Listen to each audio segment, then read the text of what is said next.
John അവൻ വലിയൊരു പോലീസുകാരനാണ്. തൻ്റെ ജോലിയിൽ താൻ വിജയിച്ചവനാണെങ്കിലും ജീവിതത്തിൽ അവനൊരു പരാജയമായിരുന്നു. അവൻ്റെ ഭാര്യ അവനെ വിട്ടുപോയി. ആ പരാജയത്തെ മറക്കാൻ വേണ്ടി വലിയ സിറ്റിയിൽ താമസിച്ചിരുന്ന അവൻ ചെറിയ ടൗണിലേക്ക് ചേക്കേറി. പക്ഷേ അവൻ അറിഞ്ഞിരുന്നില്ല അവൻ്റെ ജീവിതം ഇവിടെ വെച്ചാണ് ഇരുട്ടിലാകാൻ പോകുന്നതെന്ന്. അങ്ങനെ അവൻ ആ ടൗണിൽ കാലുകുത്തി. അപ്പം തന്നെ ഒരു എമർജൻസി കോളും. മാലിന്യം നിക്ഷേപിക്കുന്ന സ്ഥലത്ത് ഒരു മൃതദേഹം കണ്ടെത്തി. ഇതായിരുന്നു ആ എമർജൻസി കോൾ.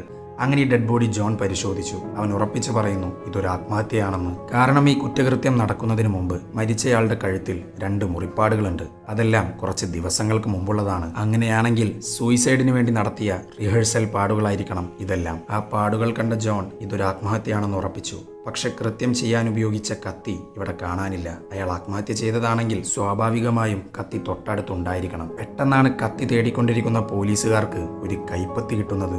എന്നാൽ ബാക്കി ശരീരഭാഗങ്ങളില്ല. ഇതിനായി മാലിന്യം മുഴുവൻ അവർ പരിശോധിക്കുന്നു.